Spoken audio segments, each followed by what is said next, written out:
This should make absolutely no sense to you because I haven't read a chapter before this, and we're starting at chapter 21 of the book Troubled Blood by Robert Galbraith. This is meant to be a bedtime story. It's meant to put you to sleep. So the fact that you don't really quite understand what's going on is irrelevant to me.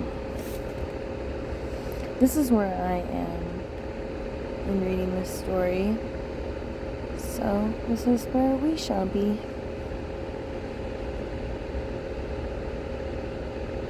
Chapter 21.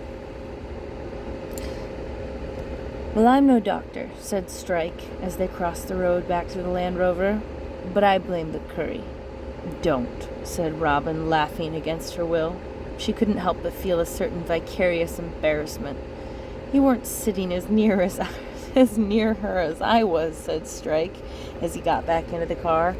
I'm guessing lamb bahuna. Seriously, said Robin, half laughing, half disgusted. Stop. As he drew his seatbelt back over himself, Strike said, I need a proper drink. There's a decent pub not far from here, said Robin. I looked it up. The Trafigular Tavern. Looking up the pub was doubtless yet another nice thing that Robin had chosen to do for his birthday, and Strike wondered whether it was her intention to make him feel guilty. Probably not, he thought, but that, nevertheless, was the effect, so he passed no comment other than to ask, Why did you think of all that? Well, there were a few cross-currents, weren't there? Said Robin, steering out of the parking space, and I think we were told a couple of lies. Me too, said Strike. Which ones did you spot?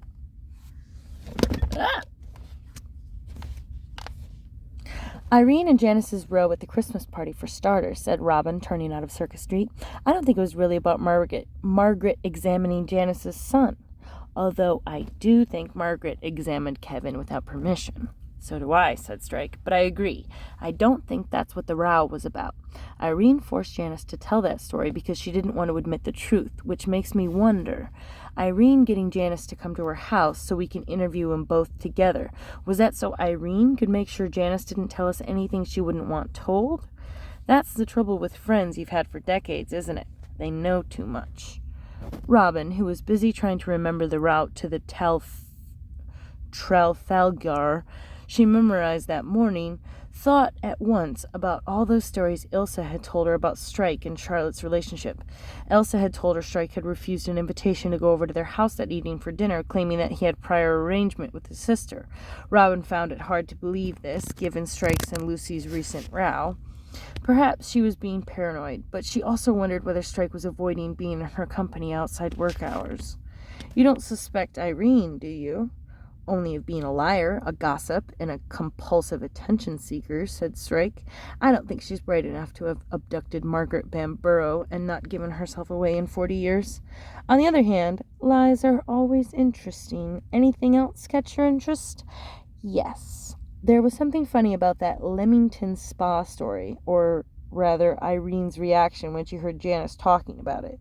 I think Leamington Spa meant something to her, and it was odd that Janice hadn't told her what that patient said. You'd think she definitely would have done, given that they're best friends, and they both knew Margaret, and that they stayed in touch after all these years.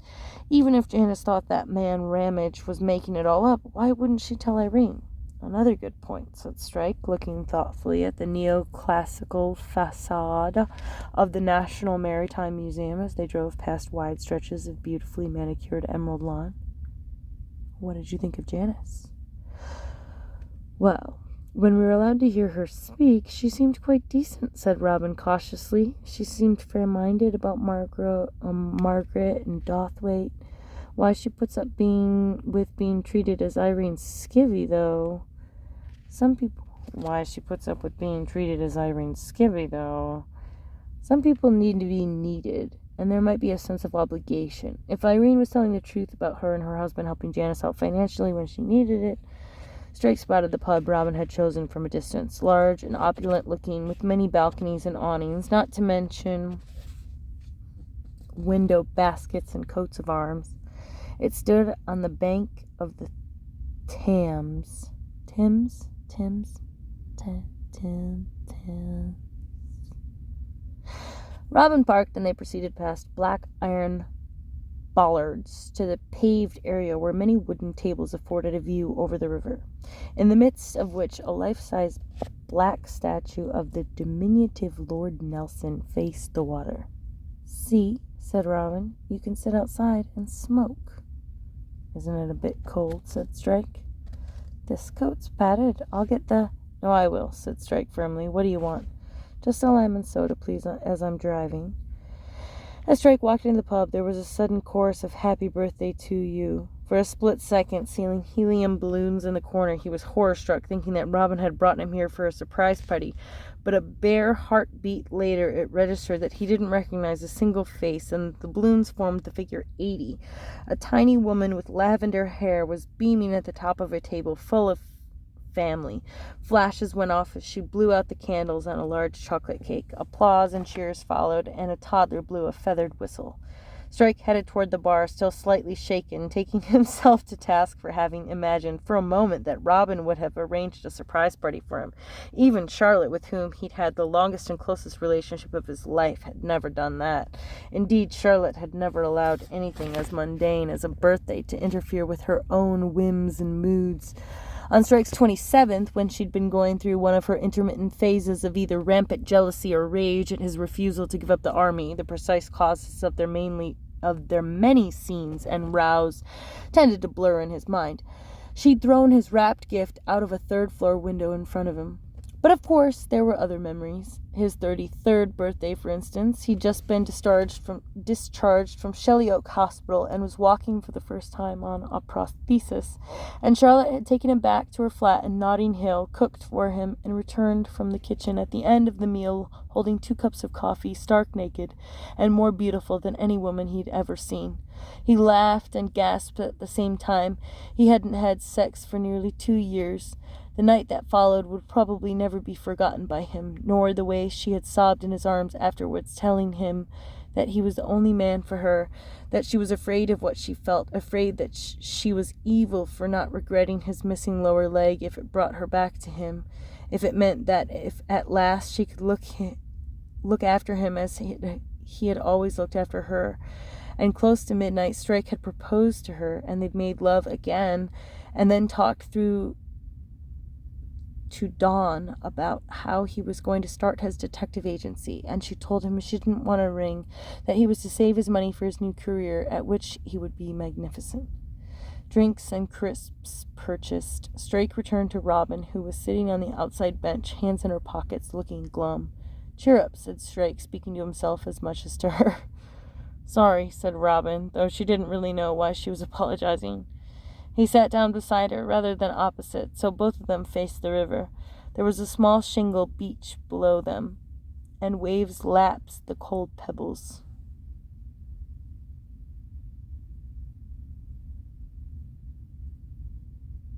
Can you hear the waves here?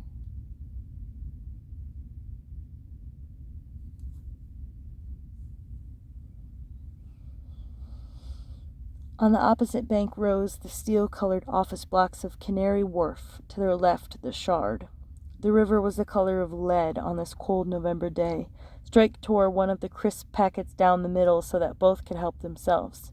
Wishing she'd asked for a coffee instead of a cold drink, Robin took a sip of her lime and soda, ate a couple of crisps, returned her hands to her pockets, then said, "I know this isn't the attitude, but honestly, I don't think we're going to find out what happened to Margaret Bamborough. What's brought this on? I suppose Irene misremembering names, Janice going along with her, covering up the reason for the Christmas party row. Such a long time ago. People are under no obligation to tell us the truth now, even if they can remember it. Factor in people getting wedded to old theories, like that whole thing about Gloria and the pill and Brenner's mug, and the people wanting to make themselves important, pretending to know things, and, well, I'm starting to think we're attempting the impossible here."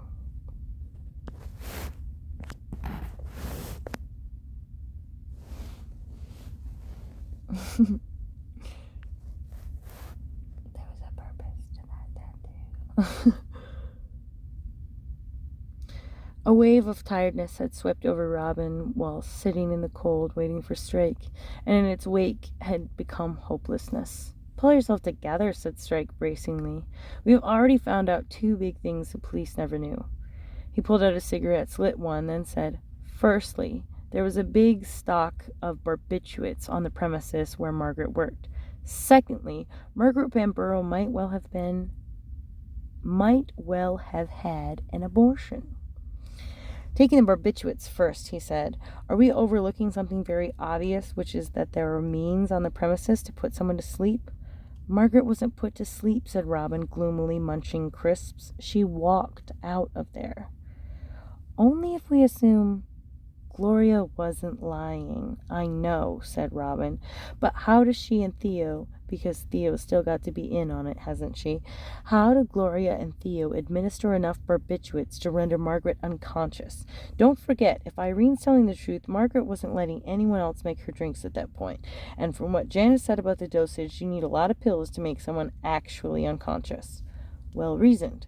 So going back to that little story about the pill and the tea, didn't you believe it?" "I did," said Strike, "because it seems a totally pointless lie. It's not interesting enough to make an exciting anecdote, is it? A single pill. It doesn't reopen the question of whether Margaret knew about or suspected Brenner's addiction." Okay, I just pulled this off of my foot. It's a dime from inside my covers. Okay, moving right along. What was I saying? It does reopen the question of whether Margaret knew about or suspected Brenner's addiction, though. She might have noticed him being odd in his manner. Downers would make him drowsy. Perhaps she'd seen he was slow in the uptake. Everything we found out about Margaret suggests that if she thought Brenner was behaving unprofessionally or might be dangerous to patients, she'd have waded straight in and confronted him. And we've just heard a lot of interesting background on Brenner, who sounds like a traumatized, unhappy, and lonely man. What if Margaret threatened him with being struck off, loss of status and prestige to a man who has virtually nothing else in his life? People have killed for less. He left the surgery before she did that night. What if he waited for her, offered her a lift? If he did, I think she'd have been suspicious, said Robin. Not that he wanted to hurt her, but that she was going to shout at her, which would have been in character from what we know of him. I'd rather have walked in the rain, personally, and she was a lot younger than him, and tall and fit. I can't remember now where he lived.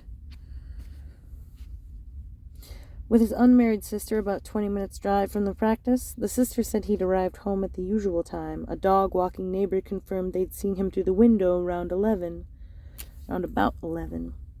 But I can think of one other possibility regarding those barbiturates, Strike went on. As Janice pointed out, they had street value, and by the sounds of it, Brenner had amassed a big stock of them. We've got to consider the possibility that some outsider knew there were more valuable drugs on the premises, set out to nick them, and Margaret got in the way. Which takes us back to Margaret dying on the premises, which means Gloria and Theo came back into the frame. Gloria and Theo might have planned to take the drugs themselves, and we've just heard about the drug-dealing brother, said Robin. Why the skeptical tone? Irene was determined to have a go. Gloria, wasn't she? She was, yeah, but the fact that Gloria had a drug-dealing brother is information worth knowing, as is the fact that there were a stack of drugs on the premises that were ripe for nicking. Brenner wouldn't have wanted to admit he had them in the first place, so probably wouldn't have reported the theft, which makes for a situation open to exploitation.